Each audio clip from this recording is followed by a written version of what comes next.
buy it. So there you go. Hi, Mike Tom, back for Mission Week, and really excited to speak with three different gentlemen. Tim Noble, Howard Moore, and Terry Banman are joining us. They're part of a breakout session at MIssionfest, Manitoba, coming up this weekend. And this breakout session really caught my eye. It's called Living as a World Christian. And so, first of all, maybe let's start right there with the obvious. What is a world Christian? One of you tell us. Well, a world Christian is a person whose heart beats with the things that really delight God's heart. That is really seeing the whole world know about Christ. I think of the verse in Habakkuk that the knowledge of the glory of the Lord would cover the earth as the waters cover the sea. And that's our vision. And there are so many places around the world that still do not have that knowledge of the glory of the Lord and of the salvation of his love and all that goes with that.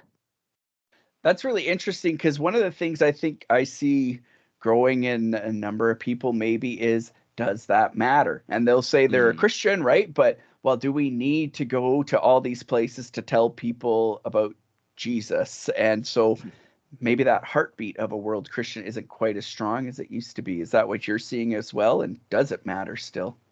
In many churches and many places, that is what we're seeing.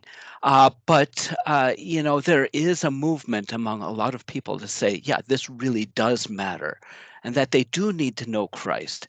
And well, it's predicted in Revelation chapter 7 that there will be people of every tribe, every nation, every language there at the throne worshiping God, and that saying salvation belongs to our God who sits on the throne and to the Lamb. There will be people from all of those places that still do not know, but it's been 2,000 years, 2,000 years, Yeah. and they still do not know. And so our passion is to see every people have that opportunity, as important as it is that the people around us also hear. We're not trying to downplay that, but we are bringing out this importance of bringing the gospel to every people. Now, Yeah. oh, sorry, go ahead. Well, Mike, I was just thinking too of exactly what Tim's talking about. Like the whole thing of these unreached people groups, they're still tucked away in these remote places of the world. And they're in desperate need of missionaries going out and to be able to bring the gospel to them. And so, yeah, I concur with what Tim is talking about. You know, we are in need of missionaries, but there is also it seems like within the churches today, there seems to be a little bit of an apathy, not a strong desire to go beyond our borders and rather to be working here within our own countries. And so, and there's need here too. So we see that, but we're also seeing that there's such a great need globally. Now, one of the things, like you all three have been involved with missions for a long time, right? And I think growing up, I grew up in a missionary alliance church, and so like the missionaries were the all stars, obviously, in that denomination, right? But I always felt like that's a calling for them. Not everybody's called to missions in other countries. So if I'm called to radio and my buddy's called to be a mechanic and maybe a grocery store clerk, is this important for all of us sitting here at home in Winnipeg and southern Manitoba then? Well, I really do believe it's important because this is really the heartbeat of God. This is really the mission of God. And if you actually just read through the Bible and notice that there's actually you might say a string that goes all the way through the Bible, just a certain theme that goes through, and that is God has a heart for the world. And it started actually with the call that God gave to Abraham, and he says that all the nations will be blessed.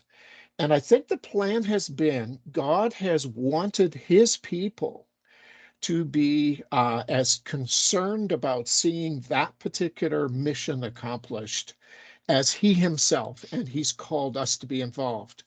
And so I think sometimes this whole thing about compartmentalizing and saying, well, That's for certain people who receive a call.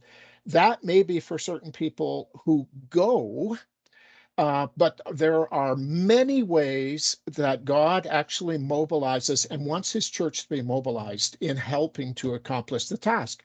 There's praying, there's sending, there's somehow supporting those who do go. There's others who go, and we have this privilege, I suppose, ever since the 70s, when I know I went on my first short-term trip to France. That's really what changed my life. And we have opportunities to go short term and be involved and actually be there for a period of time to get a feel for what's going on so that we can more effectively be engaged ourselves in praying and sending and even welcoming those that God is bringing to our country as well. Yeah, that's a great, like, some go here, some go there, right? And it's a great analogy. I love that. Well, it's pretty, I don't know, it's always inspiring to me, or that's not quite the right word, almost awe-inspiring that this is God's heart, and then he calls me to be a part of it. Like, that's pretty special, actually, right? Right. Yeah.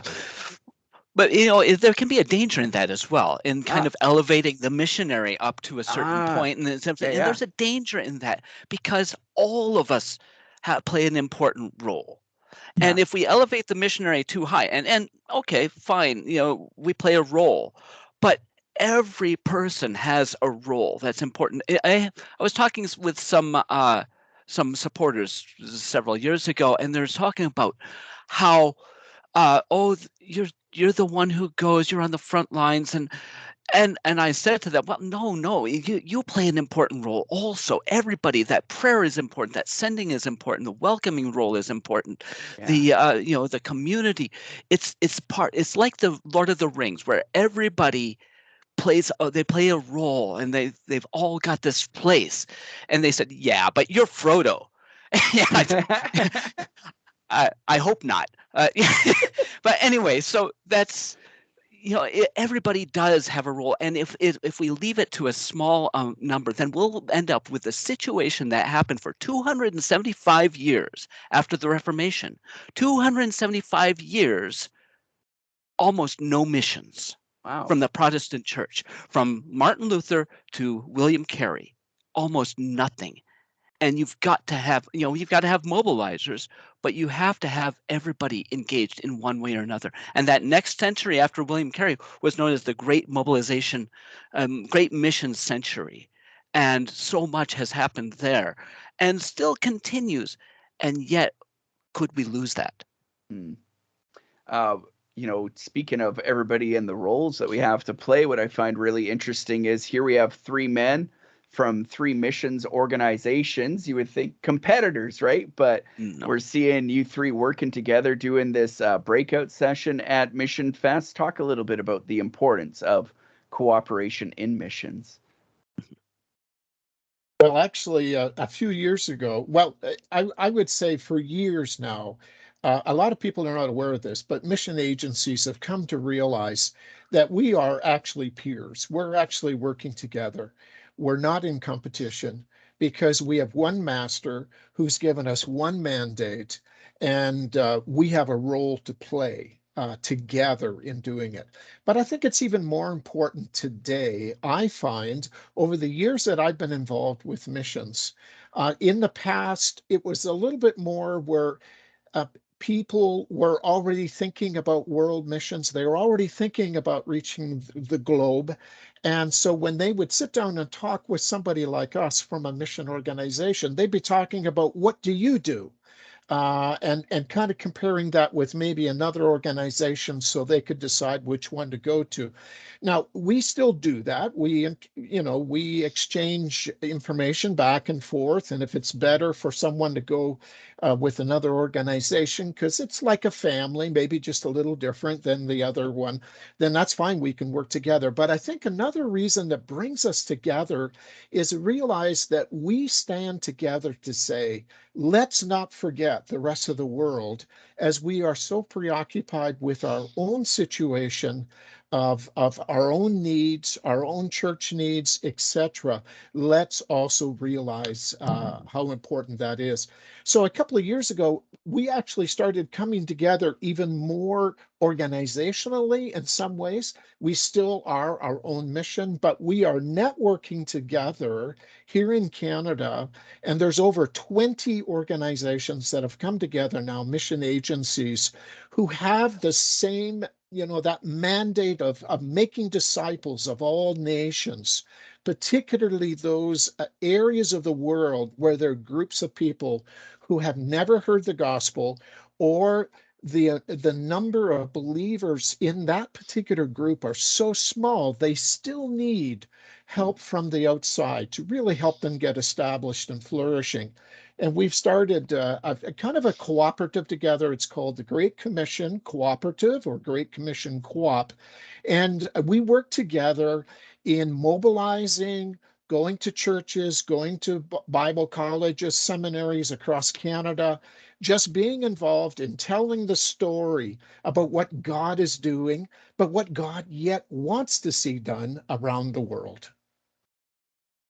The breakout session is called Living as a World Christian Again MissionFest, going on this weekend here in Winnipeg. You can find more details at chvnradio.com. Maybe very quickly, each of you just tell us about the organization that you do work with and how we can find out more info on you. Tim, you start.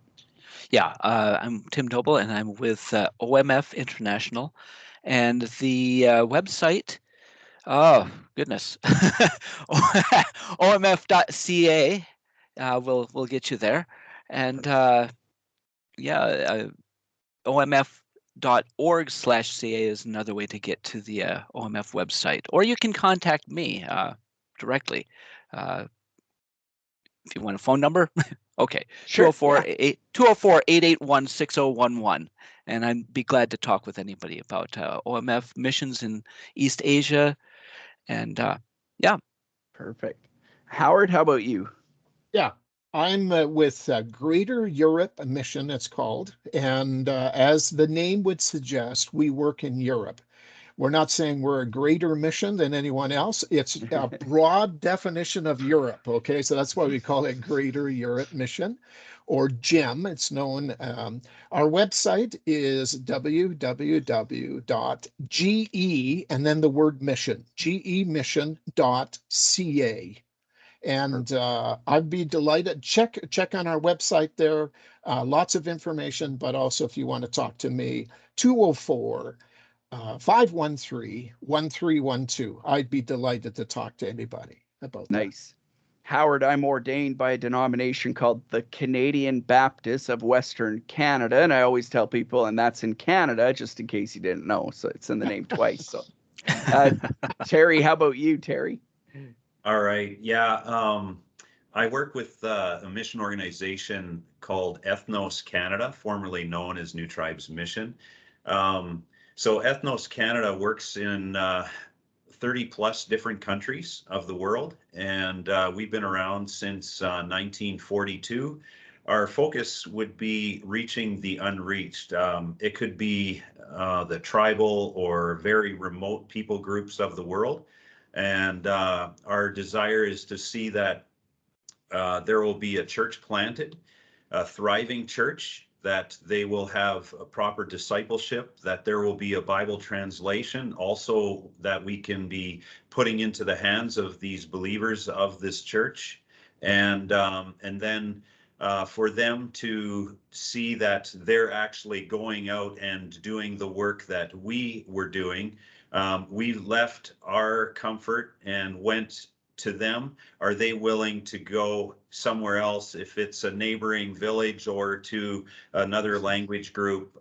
That's our desire, is to mentor and challenge them in that regard. Actually, it's not us, it's God's word that will be doing that. And so that's the type of role that we do. Not all the countries that we work in are remote like I'm talking about. I used to work in a tribal location called the Wusanambia tribe, and that was remote fly-in location, but we work in places that are large language groups, and they have road access and they have all the conveniences too. So you have to see that, it's not just about these remote people. Yeah, and if anybody would love to chat with me, and give me a ring on the phone, 431-205-5236. Perfect. Looking forward to seeing you gentlemen at MissionFest. Everybody can check out that breakout session. Again, it's called Living as a World Christian. Thank you, guys. Okay. Thank you. Thank you, Mike.